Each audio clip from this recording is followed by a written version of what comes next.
ఈరోజు స్పోకెన్ ఇంగ్లీష్లో భాగంగా గ్రామర్ అండ్ కంపోజిషన్ కంప్లీట్ ట్యూటోరియల్లో మనం సెకండ్ చాప్టర్లోకి ఎంటర్ అయ్యాం. ఇందులో మనం తెలుసుకునేది పార్ట్స్ ఆఫ్ స్పీచ్. అసలు ఈ పార్ట్స్ ఆఫ్ స్పీచ్ అంటే ఏమిటి, అది ఏ విధంగా మన ఇంగ్లీష్ లాంగ్వేజ్లో ఉపయోగపడుతుంది, వాటన్నిటి గురించి ఈరోజు మనం తెలుసుకుందాం. ప్రతి వాక్యంలోనూ అంటే మనం ఏ సెంటెన్స్ తీసుకున్నప్పటికీ దాంట్లో రెండు భాగాలు ఉంటాయి, అంటే పార్ట్స్. అందులో మొదటిది ఒకటి సబ్జెక్ట్ పార్ట్, రెండు ప్రెడికేట్ పార్ట్. సబ్జెక్ట్ అనగా కర్త, ప్రెడికేట్ అనగా క్రియా విభాగము. ఈ రెండు భాగంలోనూ అనేక చిన్న చిన్న భాగాలు ఉంటాయి. ఈ చిన్న చిన్న భాగాలు ఒక్కొక్క మాటతో ఉంటాయి. ఈ భాగములన్నిటినీ కలిపితేనే మనకు ఒక కంప్లీట్ సెంటెన్స్ అనగా పూర్తి అర్థాన్ని ఇచ్చే వాక్యం తయారవుతుంది. అవి చేసే పనిని బట్టి ఆ మాటలకు ఒక్కొక్క భాషా భాగంగా పేరు వచ్చింది. ఇప్పుడు ఆ భాషా భాగాలు అవే పార్ట్స్ ఆఫ్ స్పీచ్ గురించి తెలుసుకుందాం. ఈ భాషా భాగాలను 8 రకాలుగా విభజించారు. అవేమనగా, మొదటిది నౌన్ నామవాచకము, రెండవది ప్రొనౌన్ సర్వనామము, మూడవది వెర్బ్ క్రియ, నాలుగవది అడ్జెక్టివ్ అంటే విశేషణము, ఐదవది యాడ్వర్బ్ అంటే క్రియా విశేషణము, 6 ప్రిపోజిషన్ విభక్తి లేక విభక్త్యర్థము, 7 కంజంక్షన్ అంటే సముచ్చయము, 8 ఇంటర్జెక్షన్ అంటే ఆశ్చర్యార్థకము. వీటన్నిటిని ఉపయోగించి ఒక కంప్లీట్ సెంటెన్స్ అనేది ఎలా ఫామ్ అవుతుందో ఇప్పుడు చూద్దాం. ఉదాహరణకు, మూర్తి ఈజ్ ఏ పబ్లిషర్. రెండోది, హీ పబ్లిషెస్ యూజ్ఫుల్ బుక్స్. థర్డ్ది, ది స్టూడెంట్స్ బై దెమ్. పైనిచ్చిన వాక్యంలో మొదటి భాగం సబ్జెక్టు విభాగం కిందకు వస్తుంది, రెండో భాగం ప్రెడికేట్ విభాగం. అందువలన సబ్జెక్ట్ అనగా నౌన్ కానీ ప్రొనౌన్ కానీ అనవచ్చు. వాటితో పాటు ఇతర మాటలు ఉండొచ్చు, ఉండకపోవచ్చు. అదే ప్రెడికేట్ అనగా వెర్బ్ క్రియ, దానితో పాటు సబ్జెక్ట్ కర్త, అర్థము పూర్తి చేయు మాట కాంప్లిమెంట్, క్రియా విశేషణం యాడ్వర్బ్ ఉండవచ్చును. ఇక్కడ ప్రెడికేట్ పార్ట్లో యూజ్ఫుల్ అనేది యాడ్వర్బ్, అంటే అది లేకపోతే అర్థం లేదు. సో ఇక్కడ యాడ్వర్బ్ని ఉపయోగిస్తున్నాం. ఈ విధంగా ఈ 2 పార్ట్స్ని ఉపయోగించి మనం ఒక పూర్తి అర్థాన్ని ఇచ్చే ఒక సెంటెన్స్ని మనం ఫామ్ చేయగలం. ఇప్పుడు ఒక్కొక్క పార్ట్స్ ఆఫ్ స్పీచ్ గురించి మనం తెలుసుకుందాం. పార్ట్స్ ఆఫ్ స్పీచ్లో మొదటిది noun. A noun is a naming word. It indicates the name of a person, place or thing. Noun అనగా పేరును చెప్పు పదము. ఇది మనుషుల యొక్క, స్థలముల యొక్క, వస్తువుల యొక్క మరియు జంతువుల యొక్క, వారముల యొక్క, నదులు, సముద్రముల యొక్క పేర్లను సూచించును. ఉదాహరణకు, for example, Jawaharlal Nehru was the first prime minister of India.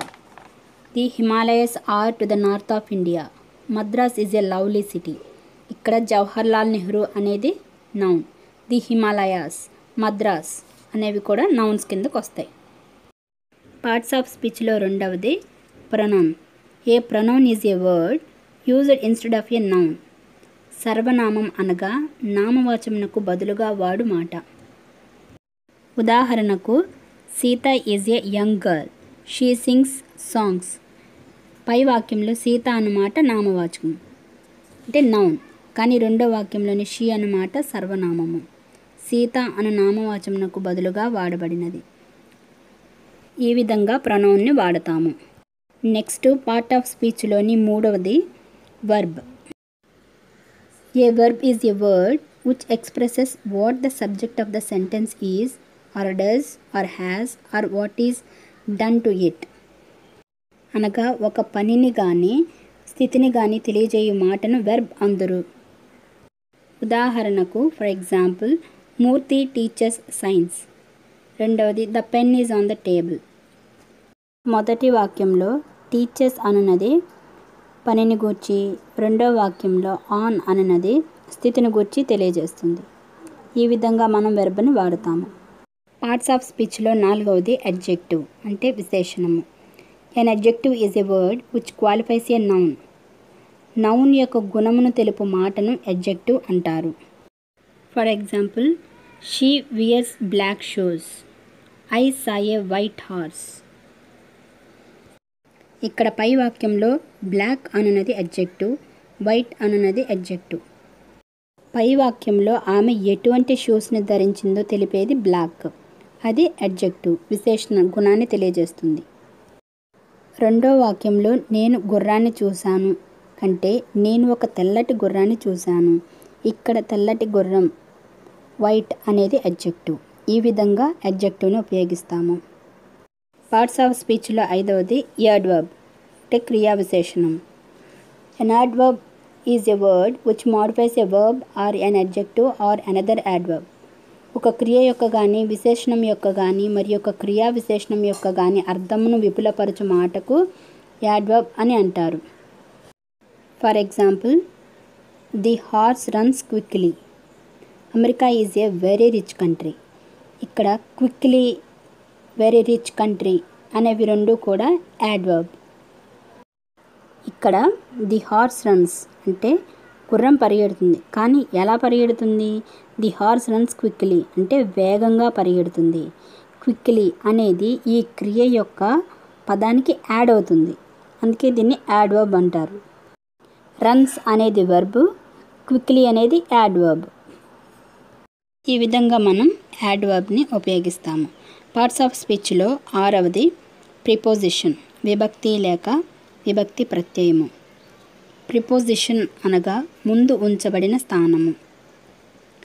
Pre అనగా ముందు, పొజిషన్ అనగా స్థానము. That which is placed before.